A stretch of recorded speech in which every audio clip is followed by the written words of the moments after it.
Yo, what is up? What is up, YouTube boxing family? It's K Rod. I'm back at it once again with another post fight weekend for boxing, and I'm here with the good old brother Combat Tool Bag.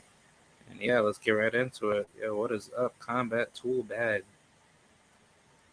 What's cracking with you? It's your boy Prince the Hustle Guy, aka Wise the Warlock, aka Michelangelo the Madman. You can follow me at Combat Toolbag on YouTube and Instagram. What's cracking with you, K Rod? What's going on with you, brother? Sorry to be late. Oh no, it's all good.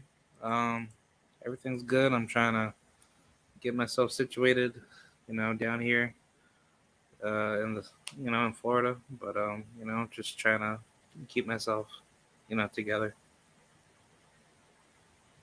But Her is that where you stationed at now?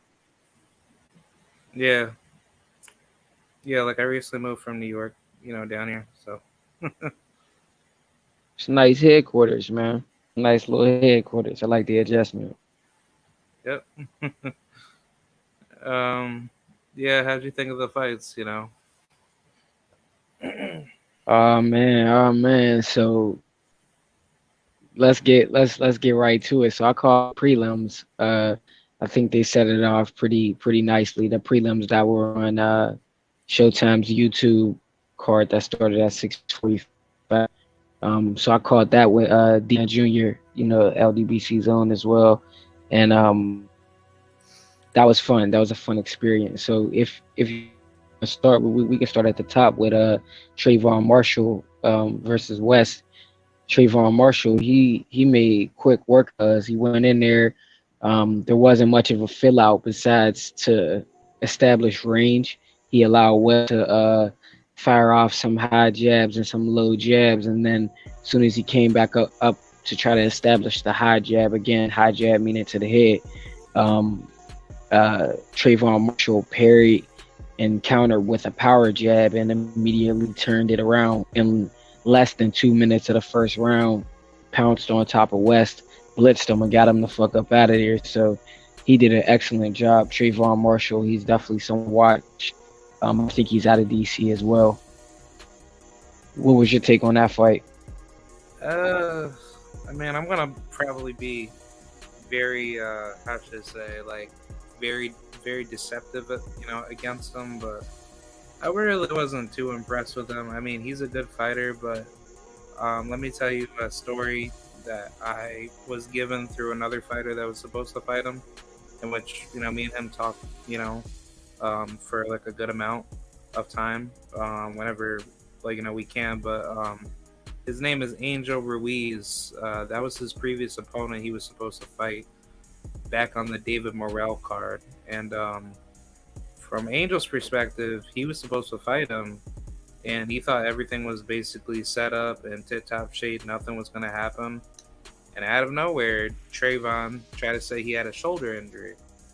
But Angel exposed that out of his own team. And he said that when he pulled out of that fight, he was caught being exposed sparring in the gym during that week of the fight of him fighting David Morrell, and or him being scheduled for the card. So Trayvon Marshall, he wasn't being honest with Angel, and Angel, he put a lot of time and effort wanting to fight him, because that was supposed to be his actual test for him to see if he could actually face like a guy like him and potentially beat him. But the whole truth of the matter is like, you go from Angel Ruiz to a guy that no one's heard of before, in which, like, I'm not going to discredit the victory. Like, I mean, this guy is a decent sturdy fighter, but how many fighters are really out there in the world at 154 are going to be like that? And I think the likelihood of it would be little to none. But it's like to me, like, I was expecting Trayvon Marshall to get a good opponent, and I wasn't really too satisfied with the opponent because he was supposed to fight someone a lot better previously. So to me, it makes me feel like he's trying to he's trying to go the safe route of not trying to step it up to a tougher level of opposition, when you believe blowing these guys out isn't going to make you better. But if you could do that against a guy that's just as good as you, where your skill set can be capped to a certain limit of where you're going to be, at least that's a little bit more, like, respectable, because at least you can prove to the world that you did something that no one else could do to a certain fighter. And I mean, don't get it twisted with Angel Ruiz. Like, I mean, if you want to check him out, please go check him out. Like, I'll even post his box rec, in the chat. But he's been stopped like 2 times in his career, but um, he's a very sturdy fighter. Like, he's a good fighter. He has a positive record, and he fights good opposition. So he's not losing to low level comp. He's losing to good, decent, exceptional level competition, and I think that's the opponent that Trevon Marshall needs right now, because now that he has his victory, I mean, it's good right now, but in the future, how can we tell if he's going to really be there at 154? And I think with this opponent, this was not like the right style that would be good for us hardcores, for us to be like, okay, like, this guy's decent, but it's like, you beat a guy that no one heard of. But if you could do that to Angel, or you could do that to anybody else in your division, I think that should be like the right, next steps for him to be successful. So either way, congratulations, but I'd like to see you face a tougher opposition. Hey, that's a solid take on Cuz, like, giving me some backstory on that. I much appreciate it.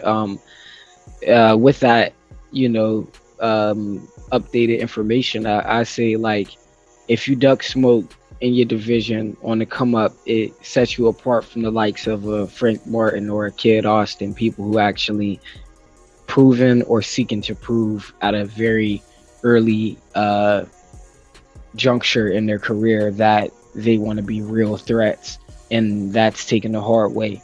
And if you're not going to take the hard way and you want to take the conventional route of being built and paying opponents, and then by all means, I can't knock you or your camp for being able to afford or prioritize that route. But what I can say is, I can back you on the fact that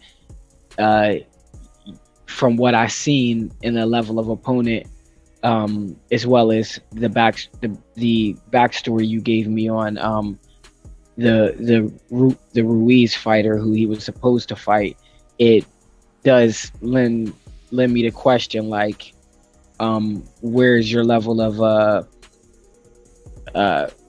veracity, or intensity, or what's your true approach to the game? Is it stardom? Is it clout? Or is it to be a gladiator, to be a warrior with an impeccable legacy? And but that's all I will say about that. Thank you again for the information update on the background of him. I do think he's solid, but I do think you got to show me something, and not against just food that's literally being portioned out on your plate, but via smoke. You feel me? Via smoke. So the second fight on the prelim was Brandon Lee versus I forgot his opponent's name. What was your take on that? I mean, same thing. Like, I mean, like, you're 27 fights in, but at this stage of your career, like, you go from fighting William Madeira,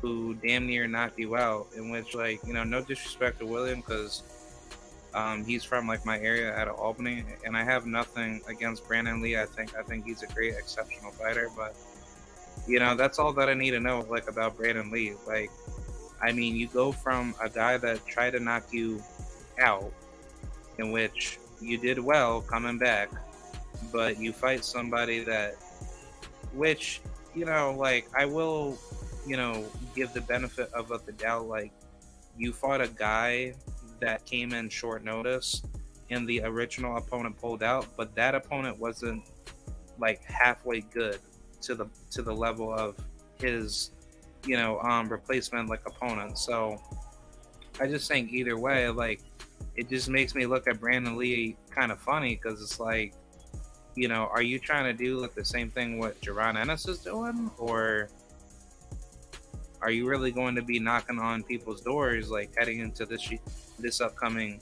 2023 season? So I just think like at this stage of your career, you either better show me something, or I'm just not gonna take you seriously. Like I like Brandon Lee, but I'm not going to sit here and say 27 fights is not enough for him to be developed. And it's like he needs to keep developing, fighting guys in 8 rounders, in which at this stage of your career you should be fighting 10 to 12 round fights. Like I don't know if it's just me, but boxing needs to have a it needs to have like a matchmaking cap where once you have like a certain limit in fights made, you can only fight a certain amount of rounds based off of your experience. So if you fight like, let's just say 10 to 15 times like a year, and you're fighting nobodies and like 8 rounders, and you're like 20-0, no, like you should be fighting in 10 to 12 round fights. Like that's just my philosophy. But either way, like Brandon Lee, I wasn't really too like satisfied with the victory. He could have easily fought somebody a little bit better, but this is not like the right opponent to be ready for like a world title, coming into 2023. I agree 1,000% with at least the anchor in part, the back half of what you said about the round experience versus the rounds that they should be allowed to fight. I agree 1,000% because that's more specific than the ranking system. If you actually look at the rounds someone has fought versus the rounds that they're able to fight, it would lock in the opponent scope to make it a lot more linear. Like you have to fight so and so and so and so and so and so. It makes it that much more clear because there's only a certain people at your actual experience level, and it would also separate the elite fighters from the good fighters, because it would show how people set themselves apart at that level, and then moving up or moving forward, like how they set themselves apart from that class to the elite level or the championship level. From hypothetically, if you've fought 5 10-rounders, you shouldn't be allowed to go back to 6-rounders, and then that makes it so that if you're only fighting consistent 10-rounders and you're showing your ass, you're not far off from a title shot. It would literally make the sport a lot easier to follow from the spectator standpoint, as well as from the fighter's expectation standpoint. But when it comes to Brandon Lee, I have to agree 50%, and I disagree 50%.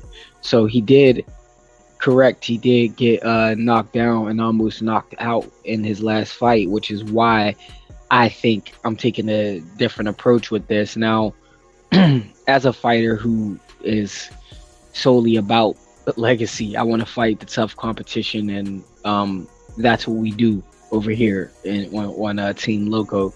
Is we seek out smoke, we don't seek out food.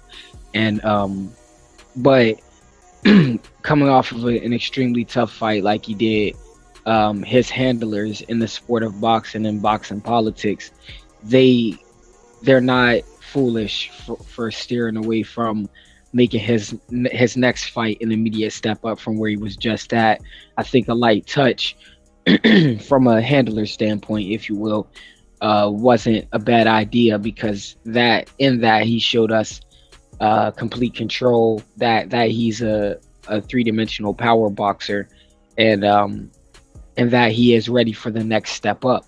But if he would have went right into another fight equally as hard as his last fight or tougher, then it would not only be bad for business and lend to the questionability of where he is and how he truly stands, as well as his future in the sport, but it also would be less of a telling sign than him getting a light touch. Why? Because him getting a light touch gives us the more of an insight of someone who's faced adversity but is in complete control. and what message are you trying to send us with you in complete control?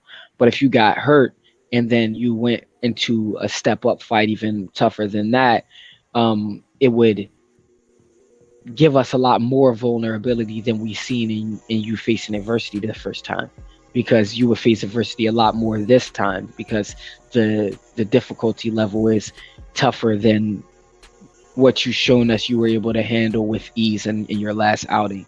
So not to harp too long on that, I think he showed us that um, after facing adversity that he has his confidence coming back, and that now I do think he's ready for the likes of, the Gary Antoine Russells, or those people in his division, to actually truly tell us, okay, now that speaking from the handler perspective is done, he's good money because he just came back and displayed control after facing adversity. But now from the fighter's perspective, and in the legacy perspective, in the fan perspective, we seen that you're a good boxer. Now I want to see if you're great. Can you guys do in your division what they just did in the division below?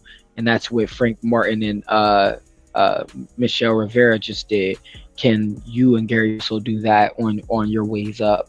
So that's my take on that, for real, and is really that I like what I see from Brandon and their Jackie Chan and Chris Tucker, spiritual twin shit that they got going on. I love it because it gives us, yeah, thank you. Their rush hour combo, because it's like it's cool. It really showcases their cohesion as far as how their energy and approach to the game is, as far as what I can see. But that said, D-Man, he was cracking some hella good jokes, as well as main boxing bikers, about the next match and the A side of this match's name, and that was Guido Milnicki. That was Milk Nicky Jr. Magic, yeah, White Magic, and so Leonardo ate give me your take Mambo. on that. So give me your take on Man, the Vito I fight. can't disrespect it, man. I have like I don't hate Vito. Like I'm not gonna front, but Vito, come on, bro. Like you could fight somebody like way better than this. Like I just know like Vito can do better, but this is not the right way to go. And then on top of that, you're at 154. You're in a deep division. You can't do this any much longer. And I think this is just the recipe for disaster. And I mean, like, credit to Al Heyman, but I'm pretty sure he's probably telling the handlers at PBC that are actually doing matchmaking to be like, okay, look, he's not gonna be ready until he's actually able to face some adversity. But the only adversity that Vito has ever been in is the James Martin fight. And James Martin, he doesn't punch half as hard compared to anybody that he's ever fought. And I mean, honestly, where Vito's at right now, this is more like a do or die type of career. And it's not even to say he can't get there, in the top 30 or top 50, but from what I'm seeing and from what I'm looking at, I just think the training regimen that he's with, it's you're way too good of a fighter to be facing a guy of of his opponent that he fought, Omar Rosales, right? That was just not, the right opponent. Honestly, he should have fought Trevon Marshall. That would have been a really good fight. And honestly, Trevon Marshall, he could have very well, lose to Vito. And I think Vito needs that type of opponent where he could actually scale in his career. But I mean, we won't know until he actually puts himself in there with, the good level opposition. And I think that's really where he's basically struggling at, because we really don't know how he's going to look heading into the future. And I think that's going to be my biggest issue with Guido heading into 2023. But then again, we'll find out. Because I mean, if he continues to fight guys like this, he's getting knocked out by the top 50 or top 100. If I'm a matchmaker and I'm looking at him saying, "Oh man, like I want like a title shot," like I'll be the first one to say, "Nah, screw that." Like I'm basically putting you down in the certain category for you to basically get stopped. But yeah, I think Vito has a lot of improvement to make. Yeah, man. So oddly enough, I'm right there with you, bro. I'm right there with you. Like, uh, question real quick before I cook on that. Xander Zayas, how many fights does he have? He has 14 or 15 fights. Exactly. So that lends credence to my point. So if we look at PBC as the red and we look at Top Rank as the blue, right? We got in the red corner, we got Vito Milnicki Jr., 154 button prospect, and then we have um in the blue corner Xander Zayas, a 154 button prospect. The issue that I have with these guys is what my brother just laid out here for y'all. Is that you can't, like, I understand if you look at this in a division like 140, and even at 140 is touchy there because you have a bunch of killers at 140 who they're established names or trying to establish their names, but you don't have a whole lot of guys like you have guys that can shift at any moment and just go up to 140, but you don't have a whole lot of guys that are announcing their movement to 140. But at 154 you have the God of War division, if you will. Every so often these belts get juggled up. We've seen the actual man who's undisputed right now, lose one of his titles on the journey of becoming undisputed. We've seen it almost become undisputed with, me, I'm from PA, with Philly's own J Rock Williams, and that turned around. So 154 already with the names that are established is a crazy division. If I have to run down some current names, you got Lubin, you got Charlo, you got Castano, you got uh there's there's a Gomez. number. Do I Sebastian Frondora, Gomez, like do I need to say more? But then you got so many that are on the up and coming at 154, as well as the ones like including the two names that are the aforementioned names that I said in the blue corner and the red corner, as well as names coming up behind them, as well as the 47s that are going to move up as soon as the belts get dispersed at 47, which has been a pause in the 154 and 47 division and 40 division, if we're being all the way honest, because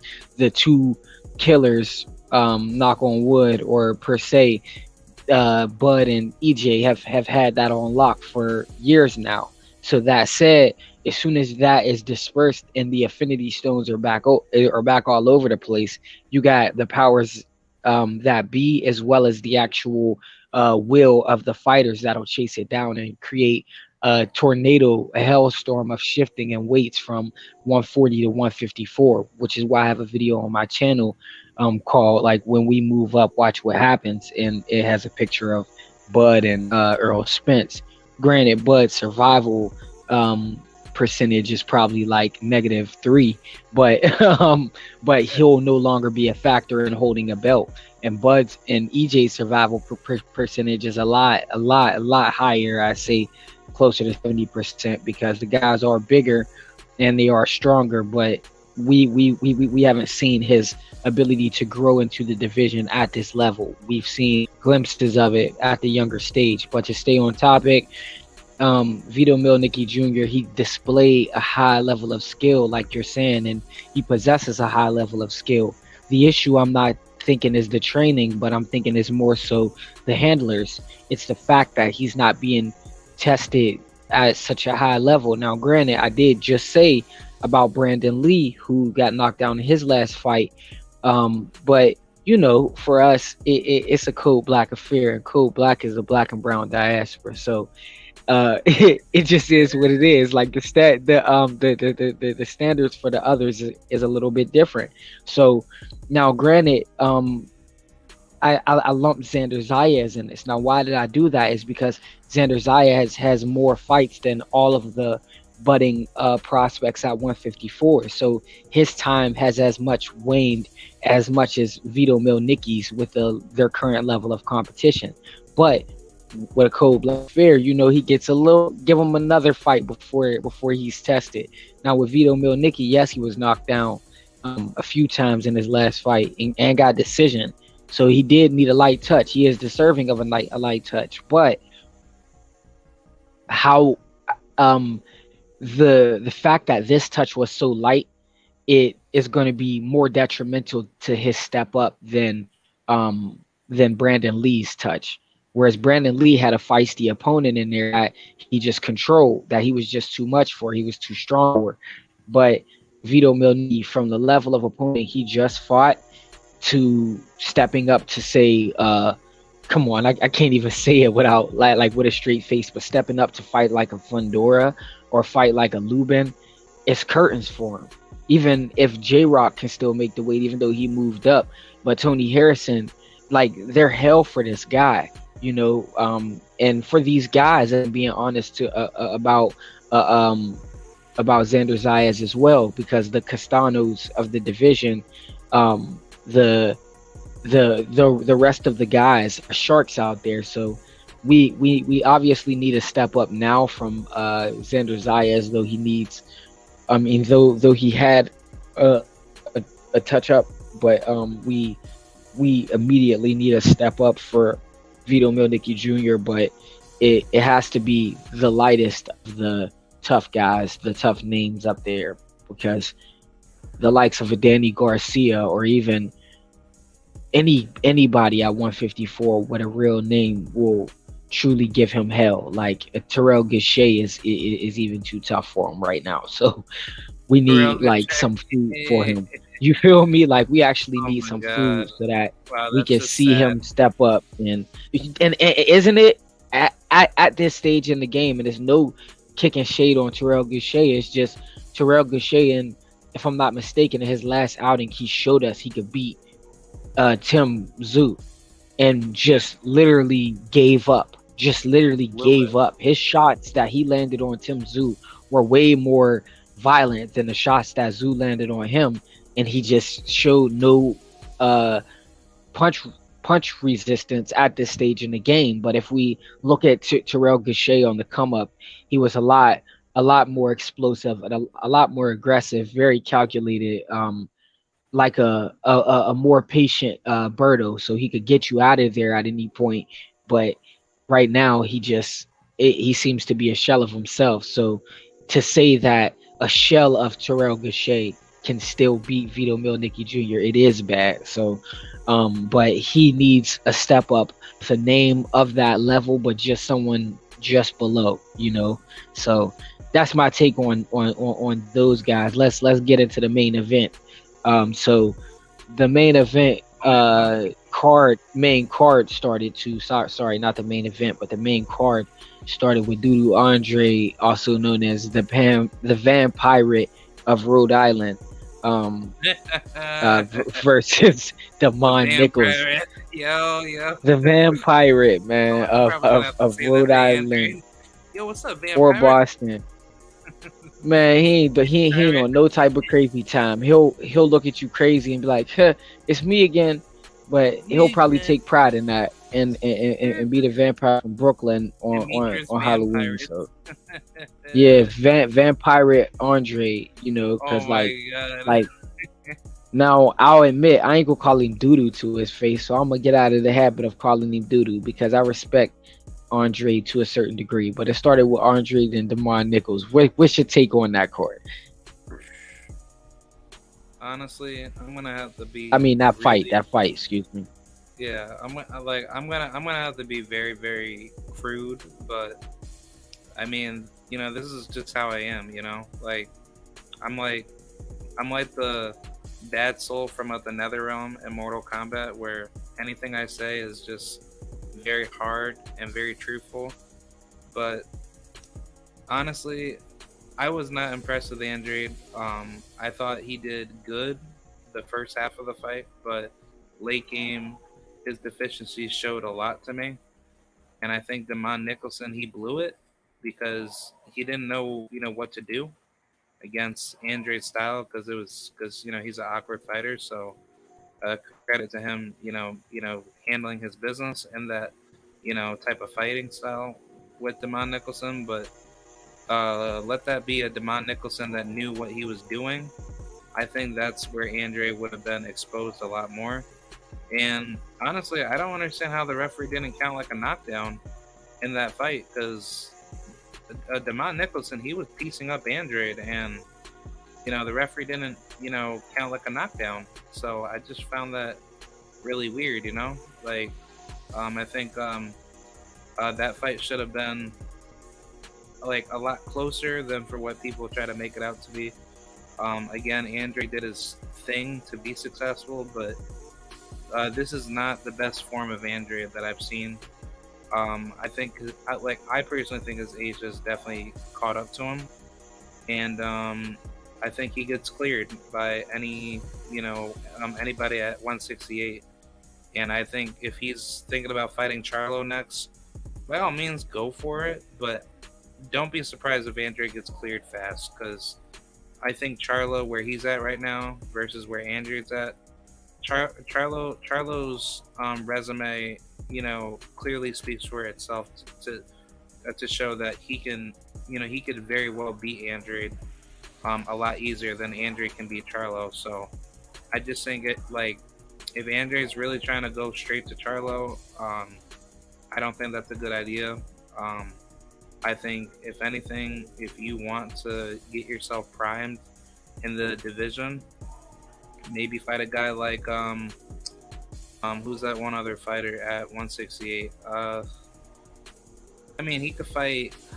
Man, I don't know. Maybe Vladimir Shishkin. I wouldn't mind that fight. That's a good fight to just get himself, situated in the division. But I mean, look, if you want to go straight for Charlo, by all means, do it. So therefore, we can give you respect. But don't make any excuses to say oh well, the fight couldn't happen because of this, and that. No, you're now with PBC. You have all the power to do what you want to do now. So I mean, if he wants to fight the winner between Caleb Plant and Benavidez, go for it. If you want to fight Charlo, go for it. If you want to fight whoever is there, that's that's a really tough name, go for it. But just don't make that excuse when you can't scale at 168, because the level of punch resistance is a lot more different, and I just don't think Andre's power is translating in the division. I think I'm probably just not giving him time to make it think, or to make me believe that he can scale well. But I think in due time he will convert well. It's just that he's brand new to the division, but this performance definitely should have been a lot way better than for what people try to make it out to be. Yeah, man, I'm with you. I'm gonna try to be as quick and concise as I could be with it. So my point on this, my anchoring point, the super objective or the subtext to this is ASAP reffing and clout chasing. So let's get right to it. So the bout, he completely outclassed Demond Nichols. There was no question. I think if Demond Nichols applied just the use of a lower base and the right hand, he could have turned this whole fight around and possibly even beat Andre. Andre was on a layoff, like a long layoff, due to business reasons as well as an injury. But let's talk about the ASAP reffing. He landed his first knockdown, and it was partially blocked, partially got in, but mostly blocked. And it was a misfooting of Demond Nichols, and they called it a knockdown. But then when Andre got hit with a clear 4-punch combo to the body. He blocked one of the 4 shots, so 3 shots got in, and he fell off balance and hit the floor. There was no call for Damon Nichols, and I think that was partially deflating on top of all of the A-side reference. The A-side refing I'll hint at or break down that I've been hitting at was him slapping Damon Nichols on the back, warning him over and over, and not even being clear about what he's warning him for when they're getting in close. And Andre, part of his tactics, what I like about Andre's boxing is he changes levels, and his changing levels deceives you on where to guard, but then he smothers it afterwards as a defensive tactic if he doesn't stick and move. Now, when he smothers it afterwards, he's initiating a lot of these headbutts or a lot of these clinches, but he's not being warned at all for them. So that could have been even more demoralizing for Damon Nichols. But with having all of the A-side reffing playing a factor, them not calling your knockdown a knockdown, being knocked down twice, and not getting much help from Calvin Ford or your head coaches and assistant coaches in the corner, it seemed to be a very uphill battle. It was almost like he had to fight his corner, the ref, and Andre, who had a superior skill set. So, but from Andre's perspective, it was like, yes, it was a typical Andre performance. It looked like Andre versus Luke Kaler, minus the fact that Luke Kaler didn't knock him out. He looked like he could stop Luke Kaler multiple times via the multiple knockdowns, but wasn't able to close the show or step on the gas. Even started singing "What's Love Got to Do with It" in the fight. So it was like, what the hell are you doing, dude? Like, just very strange vampire behavior. It's me again, but Andre, overall, he was in complete control of the fight, gave a dominant performance. But A-side reffing and clout chasing, the other half of that is clout chasing, and be quick with it. He announced his move up to 168, not this fight, so I don't know why there's a big hoopla about it here. He was supposed to fight Billy Joe Saunders at 168, not 160, 168.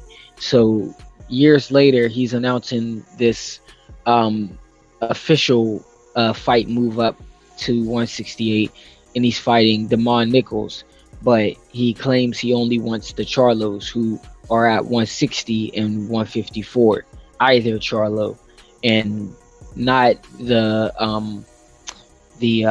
what's Cuz's name who sent dude in the coma? David Morrell. Thank you. Not the David Morrells, the Caleb Plants, the David Benavidez is the other 168 pounders, not the Carlos Adames, not the GGGs at 160, but Charlos, just exclusively Charlos. Why do I say clout chasing? Because you had an opportunity to fight them both, and something happened business wise. So why now? And then it's okay if you got injured in my book as a fighter to take a fight at a catch weight, because maybe that injury affected your ability to lose weight, right? And maybe even affected your power on why you couldn't stop Damon Nichols. But why exclusively call for Charlos, who are at 160 and 154, after making a big deal about moving up to 168? That to me makes no sense. That to me sounds like clout chasing, and that to me is hinting almost even more at the validity of them saying he ducked the guy at 160 who was becoming his mandatory, or on the verge of becoming his mandatory, as well as you not truly wanting any smoke with any of these new beasts at 168. 168 don't look like it did when you was going to fight Billy Joe Saunders. Now do it. Looks very different.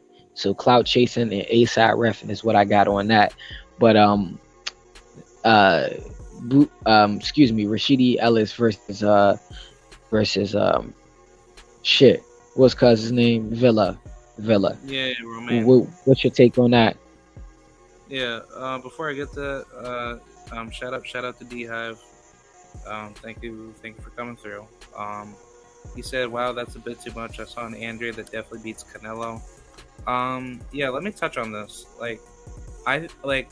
I'm never gonna doubt Android. I think Android is still a very dangerous fighter. But you mean to tell me you come from one of your least, like, how should I say it? Like, your most recent fight was almost a year and a half ago, and you take all this time off leading up to a Demond Nicholson fight, where you could have stopped Canelo Alvarez from achieving undisputed at 168. And I think that was Andre's biggest detriment of his entire career. You decided to take all that time off to not even try to take a chance at going for 168 sooner than later. But I understand where Andre's perspective is, because I'm pretty sure if he were to tell us in person of why he took that time off, it was probably due to business. But then again, why would you be with DAZN if DAZN's not going to give you what you want? So to me, I think this is a great move that he came over to, or he went over to PBC to get what he wanted. But it's like, Andre, you could have done this like well over 2.5 years ago, like at least 3 years ago. Andre, like, when I started seeing this, yeah, like when I started seeing him take over, the scene a lot more in boxing, that was when DAZN was just gassing him up, and he was putting in the work to get easy fights. But when that money wasn't coming consistent enough to him, because DAZN wasn't able to give him all that bread that he was making with them, it's like, okay, where do you go from here now? You can't go backwards. You have to go forwards. So that's where Andre, he kind of made me lose a lot of respect, because it's like, you could have easily taken over 168 when Canelo said, look, I'm not going to fight you for undisputed because of the money, blah, blah, blah, and Eddie Hearn and all this nonsensical stuff. Dude, you could have said, screw Eddie Hearn. How about you make your own terms? I could fight you in Mexico. You could be the A side, in which he was going to be the A side. But on top of that, if Canelo didn't want to fight you, blockade him at 168. Because during that time frame, he went up to 175, and then he went back down to 168 to do that ducking and dodging to make sure that he strategically gets his spot to become undisputed to, whatever division that came first that was weak. And it's like, Andre, he blew it. He could have been undisputed. That's basically what I'm saying. Demetrius Boo Boo Andre. And real quick, that's facts on that. I gotta piggyback on that. Like, what I hinted at about the opportunity to fight the Charlos before. One, you were in the Charlos division at 154 when they both were at 154, and you didn't fight either of them. You were in negotiations with PBC when you had other business associations, and then you were at 160 when Big Charlo, now known as Future of Boxing, or Jamal Charlo, or Back Hurting Charlo, was at 160 with you, and you didn't make that happen.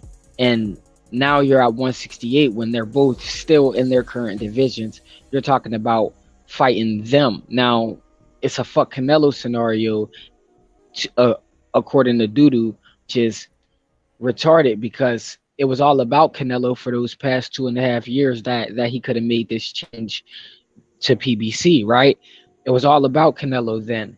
And yeah, you felt like calling him out didn't work, or talking trash didn't work. But what about what my brother said? Like, if this is chess and not checkers, if you can't go right at your opponent in a straight line, Dudu of all motherfuckers should know this, that you use boxing IQ and lateral movement. So lateral movement in this scenario, just to piggy up back off of what you were saying about trapping him, you were already a champion at 160.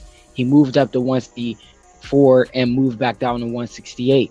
Why not just, if you seeing as you couldn't unify, maybe by the lack of one at 160, at 170, at 168, you could have fought all of the mandatories for there. And at that point, there's only 4 ranked number ones, because there's only 4 sanctioning bodies at the time. So you fight all of those guys, then who is left, or who is ranked number 1 in all of the divisions? In all of the sanctioning bodies. So where Canelo has to look high and low is I have to either move up to 174, freeing up the belts for you to become undisputed at 168 because you are ranked number one or mandatory in all of the sanctioning bodies, the way that Boots did. Sound very familiar, right? But it seems like there's only one guy who's willing to get it the hard way or get it out the mud and become forcefully a champion, and that is Boots. But to stay on Andre, just to wrap up on that, it's like I was just piggybacking off of your point, and not to make my interruption go too long. It's like, dude, you could have effectively trapped him because you already had a title at 160, meaning you could have held your title at 160 and used that power to lobby for high ranking position in the division above and to fight those guys instead of the Luke Keelers, the random Omatosos, the guys that you're knocking.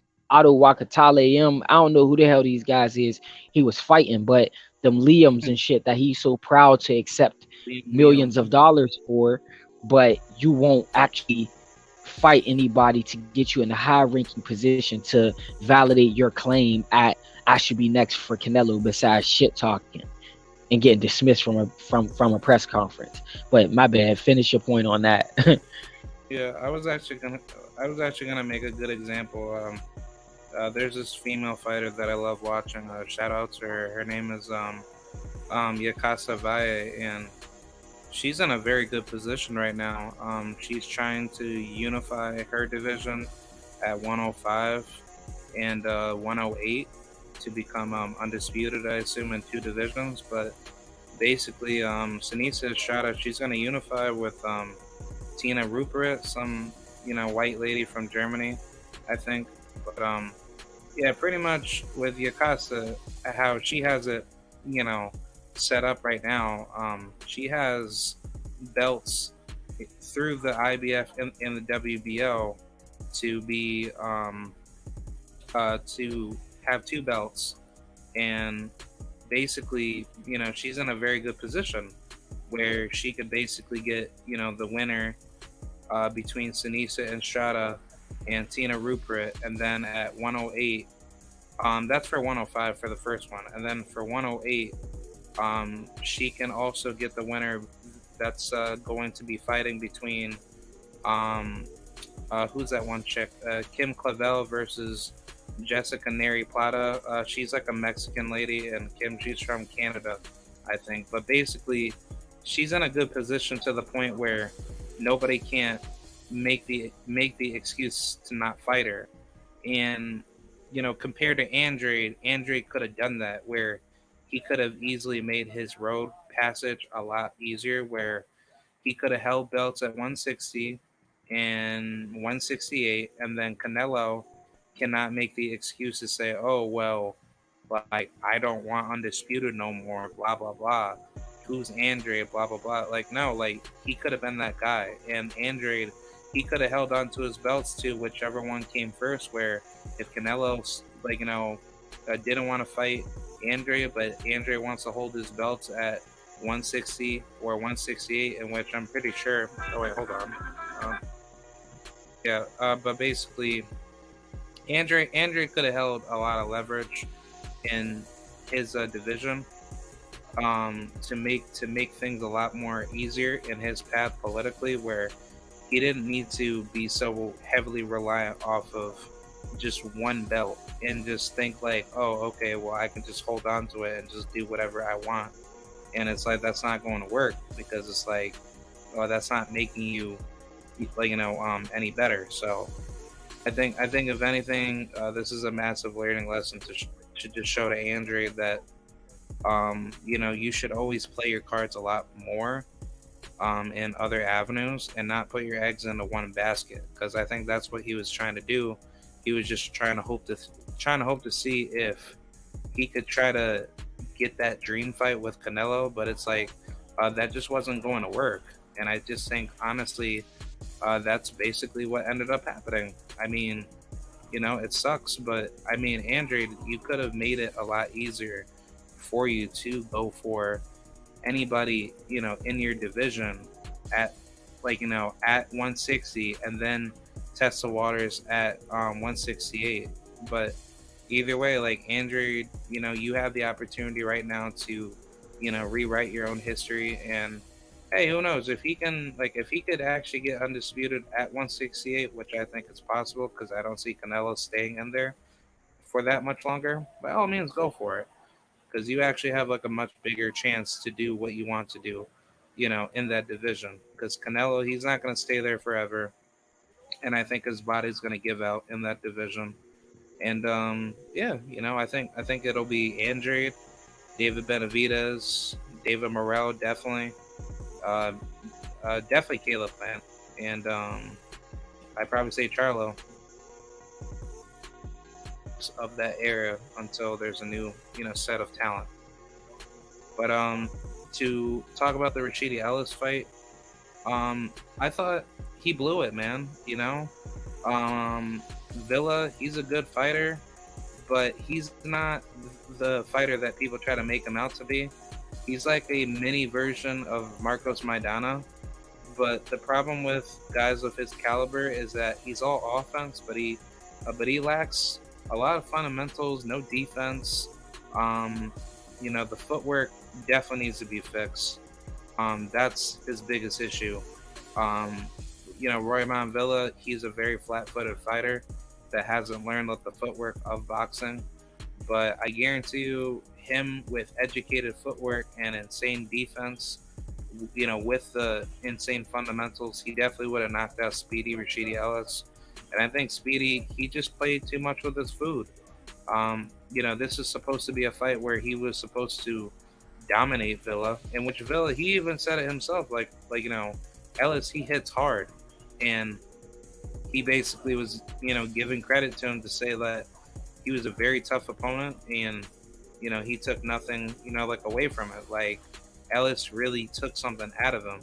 So, I mean, if you had the opportunity to outclass Villa the way you did early game, then I think late game it would have been a lot better for you if you just focus on boxing, not focus on just going in there and not, how should I say it? Like, he had a much better opportunity to do what he needed to do to win the fight, but he blew it because he knew that, like, he was so fixated on showboating to be like, super hot and flashy, and that's what just got him, you know, rattled up through the whole situation of him getting knocked down. In which I will say, with like the second knockdown, I think Villa should have been penalized with a point taken away, or I would probably say take 2 points because you hit him while he was down, and that's really unsafe to do. And he was, basically throwing rapid punches on him. So either way, like, I thought Rashidi won the fight. I didn't really see the fight being in Villa's favor. I had it like at least 7 rounds to 5. But if you want to be generous to call it like a draw, I'm also fine with that. So Yeah, man. Yeah, man. So I got to get ready to go, but I'm gonna try to put all three of my takes in one. So I'll go in reverse. Tank, Tank, man. Very fucking impressive. He proved to me like him, Better BF, Wilder, people like that, people like Boots as well, prove that everyone can be broken down. Everyone can be broken down. Depends on how disciplined you are on your approach. So he literally wasn't able to knock out Garcia, but he was able to break his will and stop him in a way in which the man retired on his stool, from an ass whooping, not from some IQ shit like they say about Luma, or messed up hands, or random circumstantial things. And then with Boots, you got Boots in his versus and Boots, he put, to me, Boots, he did show he has flaws with, like, or he had flaws with cutting off the ring. There was some unorthodox footwork, not necessarily effective pendulum stepping from uh, um, Karen, but he was very slick with his L steps and his reverse shuffle steps to get out of dodge and get away from Boots, which was smart because you don't want to sit down with someone who's a known puncher. That alone took a lot of the inertia or force away from Boots's power shots, which I think shocked a lot of people, is that he he didn't have a lot of the pop on him because he was coming forward, and we're used to seeing Boots circling and going backwards and using some of the energy of the person coming forward and then igniting and cutting them apart. But coming forward, we can see a little bit of work on that and cutting off the ropes, but I mean cutting off the ring. But other than that, he pitched a shutout and was flawless and not stopping the guy and going 12 rounds, showing us that he not only can survive but look good doing it, and has a chin on him, where there was those spotty moments where Karen was able to touch him. But finally, going in reverse, which was the next fight, was Rashidi and Villa. Now Rashidi, he was in full control and he outboxed Villa at least 7 clear rounds of the first half. The issue with that is what my brother said: you can't play with your food, especially when you're going in there talking like you were amped up by the shit talk of Villa, or that you wanted to really beat him up and stop him, and then you went in there to try to put on a boxing masterclass, and you give a puncher the only variable he truly needs. And what is that? It's time. If a puncher has a puncher's chance, the only variable that's needed is the time to land a punch. And you gave him 12 full rounds to land a punch.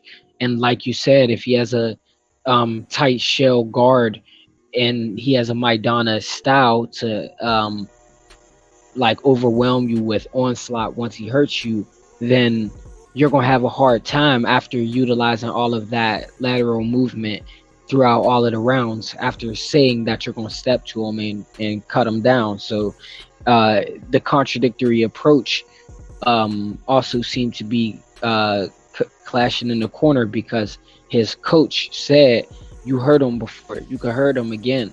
So that, I took that as they wanted him to step to him, because it's not likely that Rudy Ellis is going to get a knockout on the back foot, seeing his history has been him catching people off guard with crazy timing and blitzing them coming forward. So I can't cry robbery, because I did see at least 2 rounds that Villa was able to scrape up. So if you do the math, it's really simple. If the man won 2 rounds and he had 2 knockdowns, you essentially got 4 rounds right there, right? So those no, excuse me, you essentially got 6 rounds right there. So that gives you a draw. So if any of those judges were able to give him a 3rd round, then it's not a robbery. Oh, you can't cry robbery if you went in there and played with your food. It's not like he did what Wilder did against Fury and knocked him down, and they were playing around with the counts every time he knocked a man down in multiple fights. No, you went in there to try to put on a masterclass, but you didn't put on a masterclass from the beginning to end, a landslide like Boots. You gave him the opportunity to actually fuck you up. So it's a little different. Boots got expressed flaws in cutting off the ring because he was chasing his opponent down, whereas Rashidi Ellis was using lateral movement on the back foot, scoring points. Now, doing it that way, yeah, you can try to bait them in for a counter punch or walk them into something, but it's highly unlikely when they have that high guard, unless you're going to come around the sides with a liver shot or a temple shot. So you were enabling him by giving him more and more time, and it also showed that stamina wasn't on his side. So time is a factor that Rashidi Ellis needs to work on mastering with his style, because he's a supreme athlete like Boots is, but Boots showed that his IQ will suffice when his athleticism lacks, hence cutting off the ring and exploding on chuki when he needed to. But Rashidi, on the other hand, he has an explosiveness and high athleticism, but his he's his restraint is time, because like Caleb Plant, you can have a high level boxing IQ, but fatigue makes hoes of us all. And when you fatigue and you enable the Canelo to hit you with a hook and fatality you in the 10th, or you allow this Villa to get you up out of there, almost get you up out of there in the 12th, then that's not, you can't cry robbery. You can only say what has been done, and that man took the fight from him. So that said, much love. Thank you for having me on. I do expect you to stay on and cook. I'm gonna try to tap into the chat while I handle this little bit of business before I lay it down. And yeah, follow me on Combat Toolbag on YouTube, on Instagram, and always catch us on my those will be Tuesdays and Saturdays, prelim times, and typically 8-ish on Tuesdays, and obviously Sundays around 10 p.m. with my brother K-Rod, Kiernan Rodriguez. So that said, again, thank you again for having me on, bro. I'm gonna hop in the chat, and until next Sunday. All right, gotcha, man. I will talk with you soon.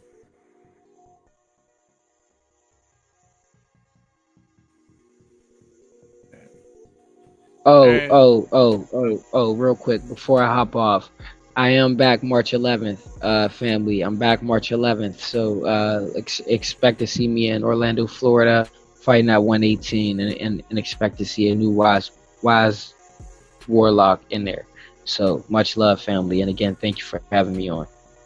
Yes, sir. I can't wait for that, man. I'm excited. Thank you for coming through. All right. So, yeah, guys. I think that's pretty much it. I will give out my final thoughts on Tank versus Hector Garcia, and I'll talk about Boots and Rashidi or Karen Tuki Chuka Zadian. Yeah, let's talk about that real quick. I thought Boots did an exceptional job, but this is not the type of Boots that I was really, I should say, like too, surprised with. I think this is the type of performance that you need to be ready for a world title level. But Karen wasn't doing anything that made me so, how should I say, like, he didn't do anything that made me feel like, wow, like this guy is really dangerous. But the way he was moving in the ring made me feel like he was actually training with some Black American school of boxing, where he's an actual threat.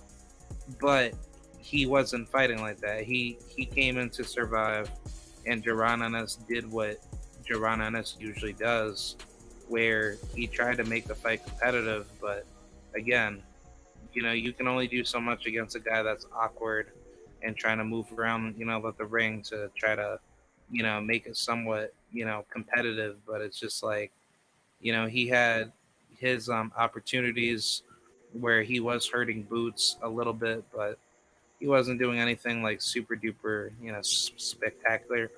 But yeah, either way, like, it's just one of those fights where, you do have like a little bit of a off night, and sadly, it just happens. I think that's what happens in the sport of boxing.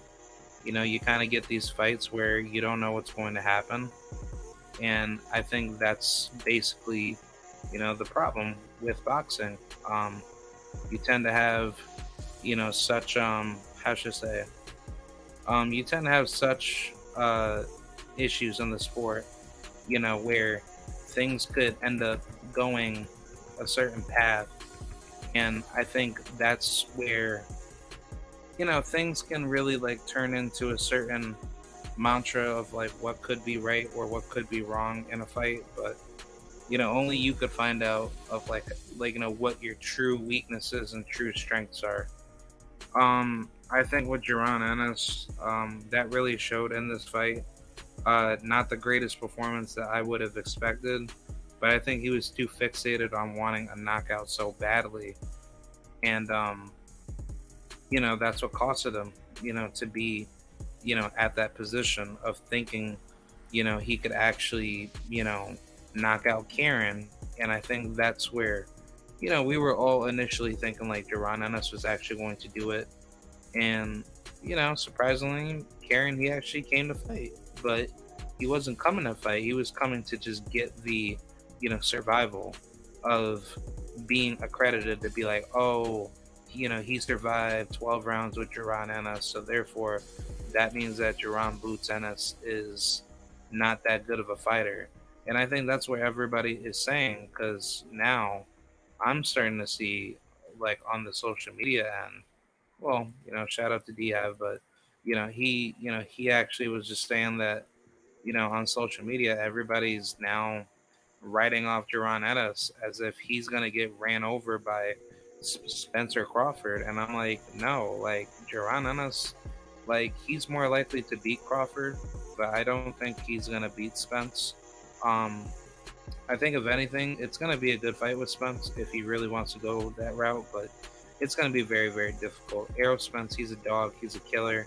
That's why Southpaws are very dangerous fighters to the very few that are out there, worldwide in boxing. But Errol Spence is just that type of guy where, he does not let, anything go. He's all action and he does what he has to do. Like, I mean, I don't know what else to really say. It's just like, when people try to think Errol Spence can't do this to a fighter, he does it. Like, Errol Spence is definitely there with Gervonta Davis, Deontay Wilder, all the heavy hitters that are actually just bona fide, like high level ring IQ boxer punchers, or just, like great technical fighters. And I think that's what showed in this fight with Boots. Like, can you really be this next guy that you could put yourself next to the rafters of, the all-time greats in boxing now? And I think Boots, he can do it, but the problem is that, that's going to be a very, very tough road. And I think Jaron Ennis, he's ready for it. But the question is like, when is he going to do it?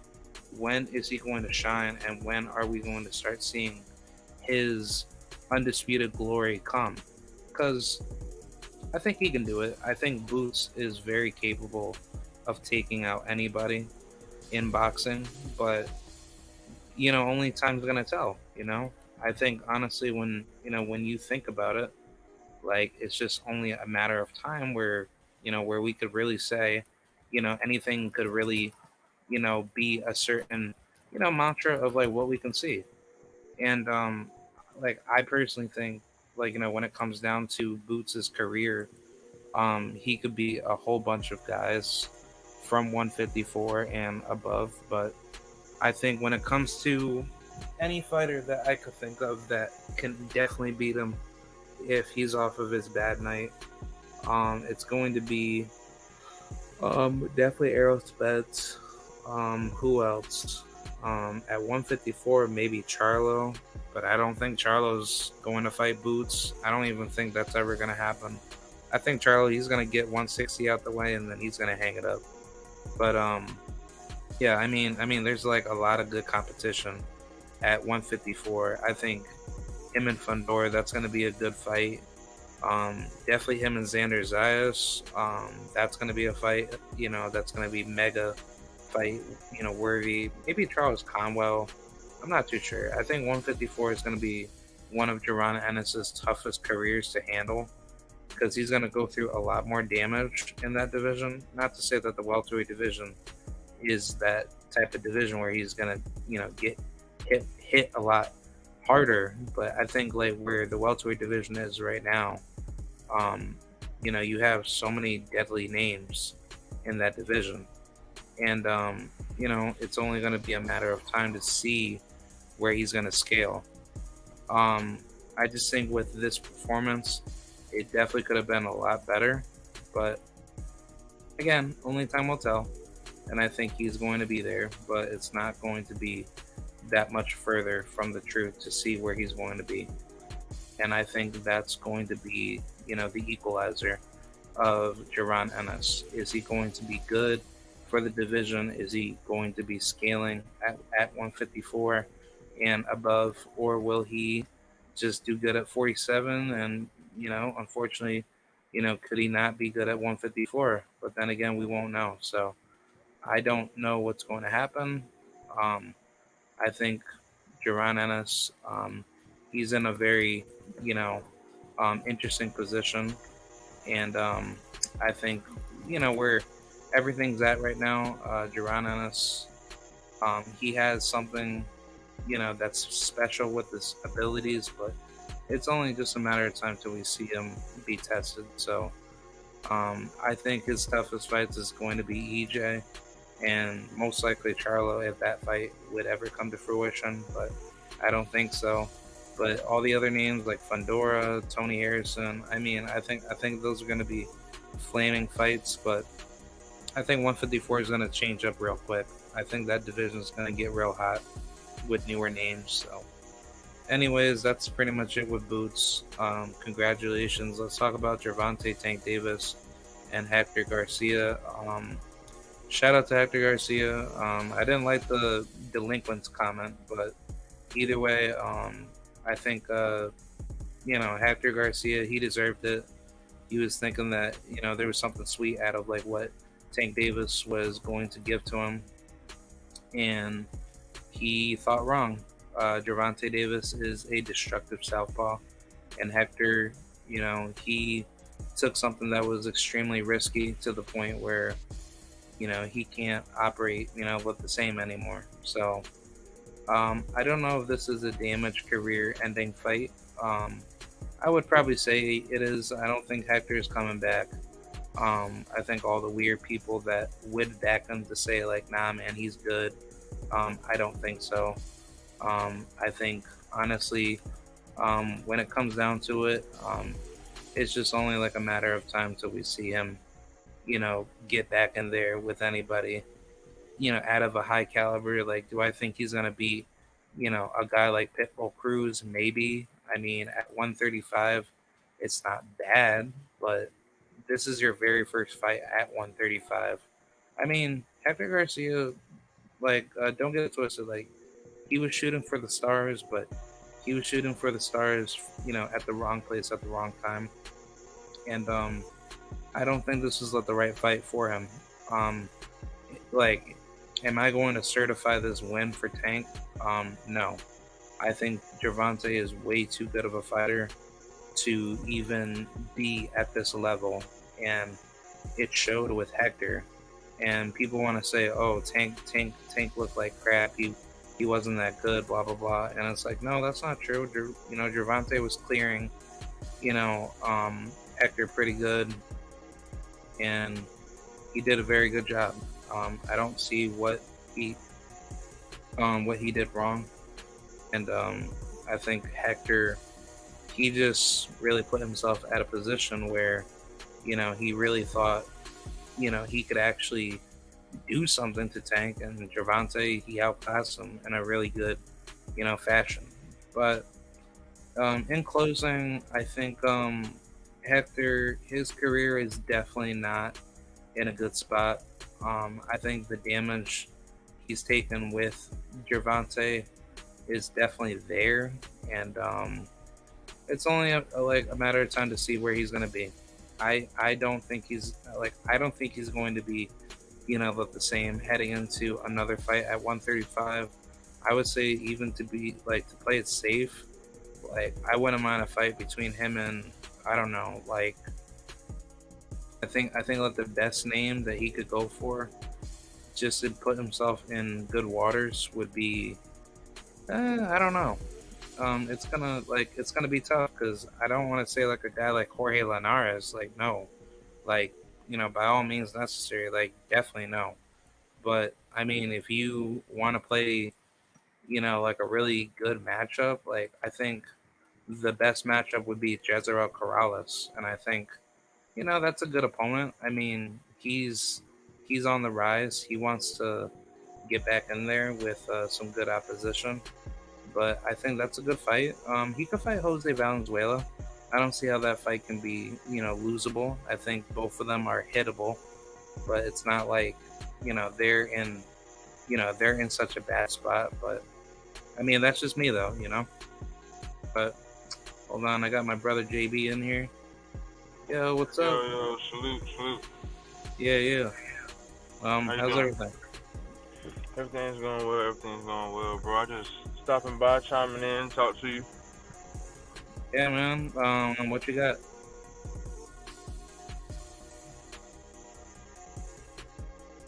Can you hear me?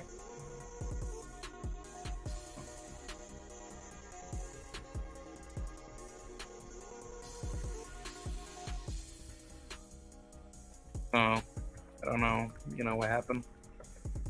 But yeah. I guess until he gets back in here, I guess we will, talk to him soon. I don't know what happened. But yeah, with everything with Hector Garcia and Tank, that fight itself could have been a lot better. For what it, was touted to be. I mean, the thing about Hector was that he put himself in a bad position, thinking that he could beat Tank, and he, like, to me, I thought he bit off more than for what he could chew. So I think that's pretty much at the bigger, game breaker out of the, entire fight alone. But as far as like a comeback fight, I don't know who would be like the right opponent for him, because everybody at lightweight right now is a very tough test. And yeah, it's definitely like a big fish, in a small, well, it's a big fish, pond type of environment. So I think where things are at right now, I don't think putting him in there with Frank Martin is a good idea. Michelle Rivera, that's a winnable fight. I don't see why not. Both of you have lost, so therefore, it's better to have that type of fight between each other if you want to do that. Edwin De Los Santos, that's a very difficult fight. I don't see how that fight would ever go down to be good, but I think where things are at, with that, matchup, like, I don't know. I think where things are at with his career right now, he's 31, probably borderline 32, and that's going to be a very tough fight to put himself in there with any of the young guns that you could think of. But I'd say best fights right now, I wouldn't mind a Jojo Diaz fight. That's a good fight. So I think honestly where things are at right now, it's like, he's in a good spot. And I think that's, the whole, mantra. Like, he has skills, but it's like, where is he going to be? Because you can't just put him in there with a killer, because he's going to put himself in a massive, situation of failure. So I think winnable fights is where he needs to be, and I think Hector, he'll be all right. It's just, he has to, be smart with who he's gonna fight next, because, like what me and my other, acquaintances that I've developed here on YouTube have talked about losing in boxing. Like, that's a massive curse that comes with it, where people are so religiously enamored with winning, but they don't understand with losing. Like, losing is a type of thing that has to exist in the sport. Otherwise, the sport would just be very boring if everybody had winning records, but they're not fighting nobody good. So, I mean, with losses, you have a much bigger risk in taking fights, and on top of that, you don't know what's going to happen when you lose. You have a certain level that you have to accommodate for, and I don't know. Like, I think honestly, man, like, it's only like a matter of time where, things can, level out. And I think where things are right now, um, it just really depends on like where things are going to be. How I see it right now is that, in today's era, if you lose, you're basically going to be sent to the heavy gauntlet of opposition. But if you win, then you're in a better position where you're going to be matched up with tougher guys. But it's only a matter of time to see where you're going to be. But yeah, that's pretty much what I have, man. Let me know what you guys think in the comment section after this live stream's over, and yeah, I appreciate anybody that's watched the stream, and yeah, I'll see you guys later. Shout out to the mighty LDBC TWT family, and I'm out. Here is the outro.